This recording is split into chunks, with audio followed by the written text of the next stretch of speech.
देखेंगे class 7th की worksheet number 20 of subject है हमारा सोशल साइंस। आज का टॉपिक है air. When water evaporate from land and different water bodies it becomes water vapour. Moisture in the air at the time is known as humidity.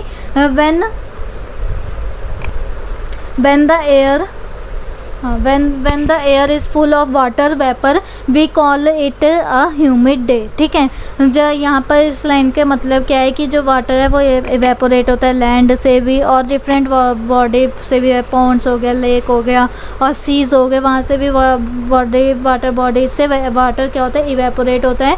और ये क्या होता है, ये ह्यूमिडिटी कहलाता है। जब हमारे उसमें हो जाता है नमी भी कहते हैं हम इसे हिंदी में, एयर में जब ये फैल जाती है तो इसमें नमी हो जाती है एयर में।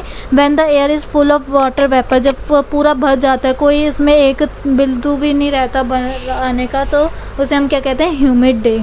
As the air gets warmer, its capacity to hold the water vapor increase, and so it becomes more and more humid. On a humid day, cloth taken longer to dry and sweat from our body does not evaporate easily, making us feel very uncomfortable। ठीक है, होता है बार बार हम हाथ धोते हैं, फिर कपड़े भी नहीं सूखते, तो वो कैसा होता है, ना ही बारिश होती है ना ही धूप निकलती है और बस ह्यूमिडिटी होती रहती है। ठीक है, अब टाइप ऑफ रेन कैसी है, मतलब पहली रेन होती है वार्म एयर, मतलब कि बारिश पड़ रही है और फिर ज़मीन से क्या हो रही है, एयर जा रही है ना, एयर उठती है, एकदम गर्मी सी उमस सी आ जाती है। जैसे कि कभी बहुत ही क्या हो, गर्म हो, गर्मी चल रही हो और उस टाइम पे बारिश हो जाए और फिर ज़मीन से जो गर्मी उठती है उससे फिर क्या होता है, बहुत ही मतलब गर्मी सी लगती है बहुत ज़्यादा।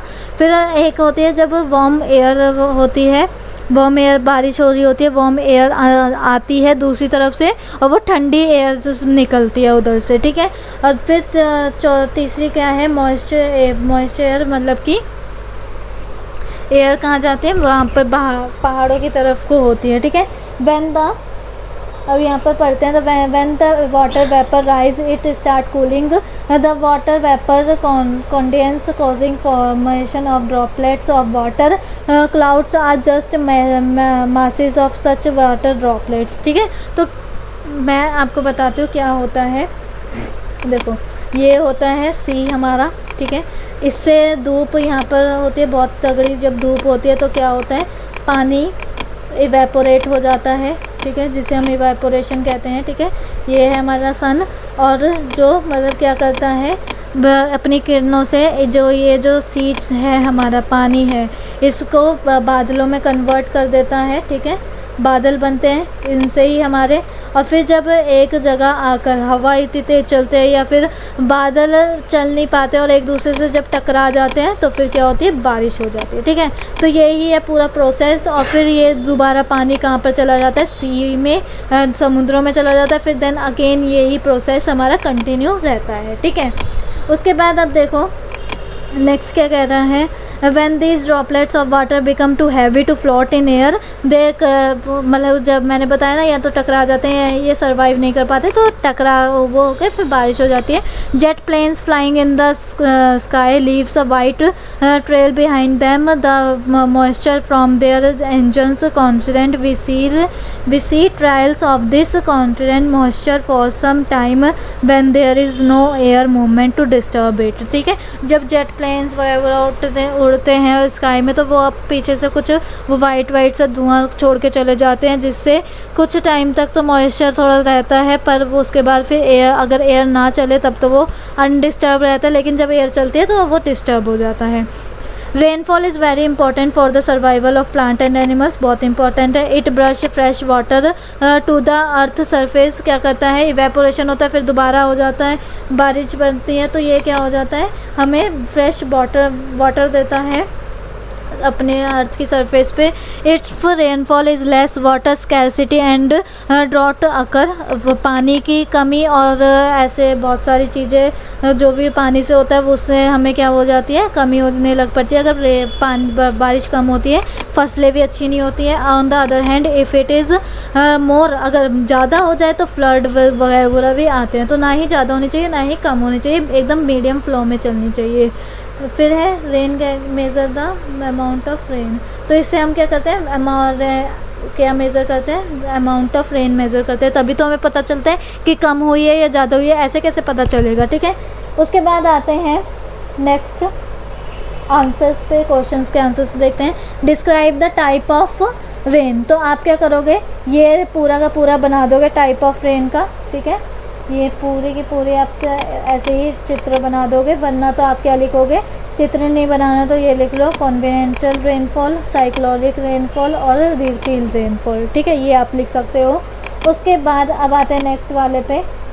तो नेक्स्ट वाला देखते हैं क्या क्वेश्चन बोल रहा है हमसे। Why wet clothes take longer time to dry on rainy days. क्यों लेते हैं, क्योंकि ह्यूमिडिटी हो जाती है। हमने अभी ऊपर पढ़ा था कि इन जैसे ही ह्यूमिडिटी इंक्रीज़ होती है on the humid day, clothes take longer day to dry और sweats from our body does not evaporate easily make us very feel very uncomfortable, ठीक है। तो ये आपका आंसर हो जाएगा, आंसर नंबर 2 का, क्वेश्चन नंबर 2 का आपका ये आंसर हो जाएगा। और फिर उसके बाद आते हैं नेक्स्ट वाले पे कि ह्यूमिड डे जब होता है तब ऐसा होता है हमारे साथ, कपड़े सूखते नहीं हैं। और फिर थर्ड वाला है according to you which month receive most of the rainfall in Delhi.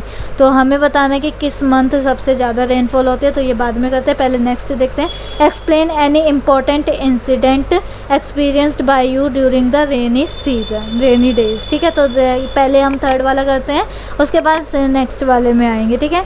और पर पहले ये भी देख लेते हैं, do you know other form of preparation are snow, sleet और हिल्स। ये सारे भी क्या हैं, प्रिपरेशंस हैं, ठीक है। तो अब आते हैं थर्ड वाले पे कि कब किस मंथ सबसे ज़्यादा बारिश हुई है दिल्ली में, ठीक है। तो आपका इसका थर्ड वाले का आंसर हो जाएगा अगस्त, कि अगस्त के महीने में दिल्ली में बहुत ही ज़्यादा बारिश हुई थी, तो आप लिख सकते हो यहाँ पर अगस्त, ठीक है। उसके बाद अब देखो फोर्थ वाला, explain any important incident experienced bye you during rainy season. तो अगर आपके पास है तो वो आप लिख सकते हो, वरना तो आप ये लिख सकते हो, my first experience during rainy day, I was very frightened of the rain drops that when rain will fall of all my body what will happen, the other fluid will not come और take off me, that's why I was frighted in rainy day, I not go out also because of that reason. Then one day my mother told, go out, nothing will happen, I am there with you. Then I forgot and everything and gone out with writing mines, nothing damage anything, all is okay. Rainy is very friendly with us. From that day I enjoy a rainy day here ever, ठीक है। तो ये आपका हो जाएगा answer. और इसी के साथ आपकी वर्कशीट भी कंप्लीट हो गई है, क्योंकि अभी हमने चारों क्वेश्चंस कर लिए। और ये एक फैक्ट है कि अगर दूसरे कौन से होगी, जैसे स्नो है, स्नो कैसे हुई, स्नो से आपको क्या होता है, स्नो जब पिघलती है पहाड़ों में क्या होती है, स्नो जम जाती है, फिर जब वो पिघलती है तो वो कहाँ जाती है, सी में जाती है, सी से दोबारा इवेपोरेट होके वो आ जाती है, फिर बादल टकराते हैं या कुछ होता है बादलों में तो वो बारिश बन जाती है, फिर दोबारा अगेन वो सी में चले जाते हैं। तो ये अगेन प्रोसेस ऐसे ही चलता है, ठीक है।